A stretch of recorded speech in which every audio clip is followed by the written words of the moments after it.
بسم اللہ الرحمن الرحیم۔ ناظرین کرام، آزاد وطن اللہ تبارک و تعالی کی بہت بڑی نعمت ہے۔ اس کی قدر جاننی ہو تو ہندوستان کے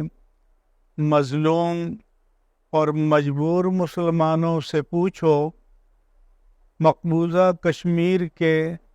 محکوم اور مظلوم مسلمانوں سے پوچھو، فلسطین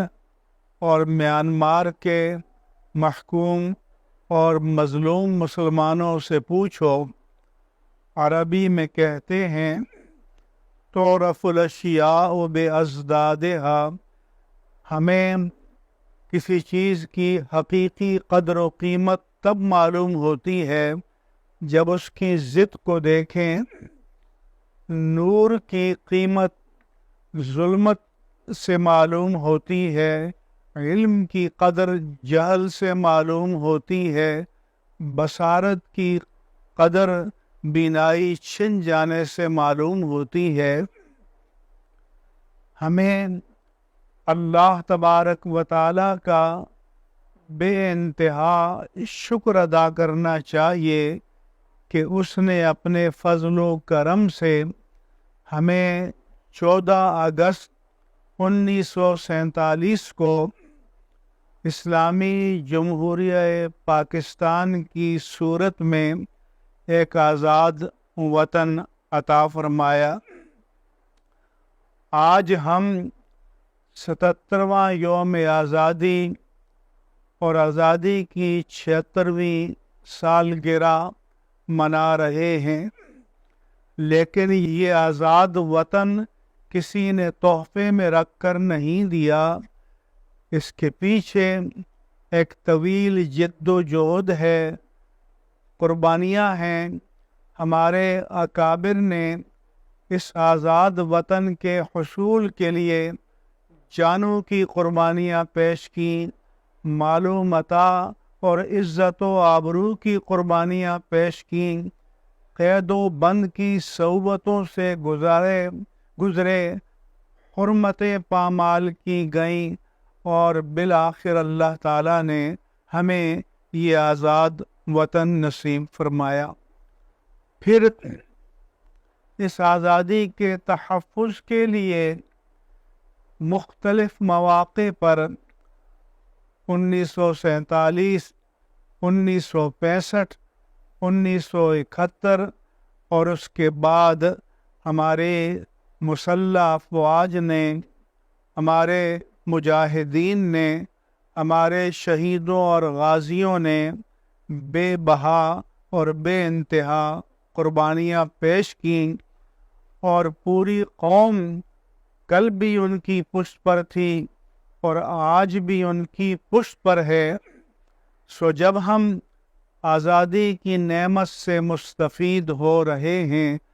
تو ہمیں ان شہداء کا بھی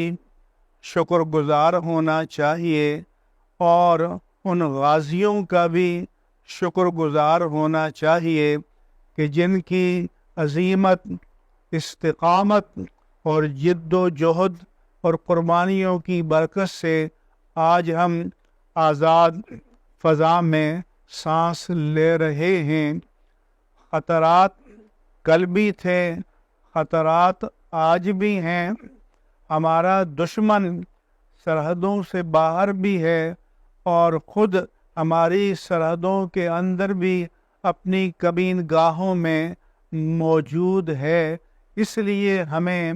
اب بھی بیدار رہنا ہوگا، متحد اور منظم رہنا ہوگا، اور مسلح افواج کے قدم بقدم کھڑا ہونا ہوگا، کیونکہ جتنی بڑی نعمت آزادی کا حصول ہے، اس سے بڑی ذمہ داری اس آزادی کا تحفظ ہے، بقا ہے اور دوام ہے۔ اور میرا آخری پیغام یہ ہے کہ یہ پیارا وطن پاکستان کا مطلب کیا، لا الہ الا اللہ کے نعرے پر ہم نے حاصل کیا تھا، تو اگر اس نعرے سے کہ جو نظریہ پاکستان ہے، نظریہ اسلام ہے، جس کا عنوان نظام مصطفیٰ ہے اور عظمت مقام مصطفیٰ ہے، اگر ہم اس سے وفا نہیں کریں گے اور اس سے دغا کریں گے،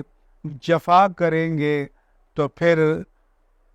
خدا نخواستہ یہ آزادی کی نعمت ہم سے چھن نہ جائے۔ اس لیے اس موقع پر پوری قوم کو یک زبان ہو کر، یکجان ہو کر، متحد ہو کر اور منظم ہو کر اللہ تعالیٰ سے اس پیمان کی تجدید وفا کرنی چاہیے کہ اے اللہ، جس نعرے پر اور جس مشن کے حصول کے لیے ہمارے اکابر نے بڑی قربانیوں کے بعد یہ پیارا وطن حاصل کیا تھا، ہم بھی انشاءاللہ تعالی زندگی کے آخری سانس تک اس پیمان وفا سے جڑے رہیں گے، اور یہ بھی دعا کریں کہ یا اللہ، اس مشن کی تکمیل میں ہم سے جو کوتاہیاں اور خامیاں ہوئیں انفرادی طور پر اور اجتماعی طور پر، یا اللہ اس سے درگزر فرما اور ہمیں ان کی تلافی کی توفیق عطا فرما۔ یا رب العالمین، اس پیارے وطن کی حفاظت فرما اور اس کو داخلی اور خارجی دشمنوں کے مکر سے، سازشوں سے ہمیشہ ہمیشہ کے لیے نجات عطا فرما، محفوظ و مامون فرما۔ آمین یا رب العالمین، بجاہ سید المرسلین، وآخر دعوانا ان الحمد للہ رب العالمین۔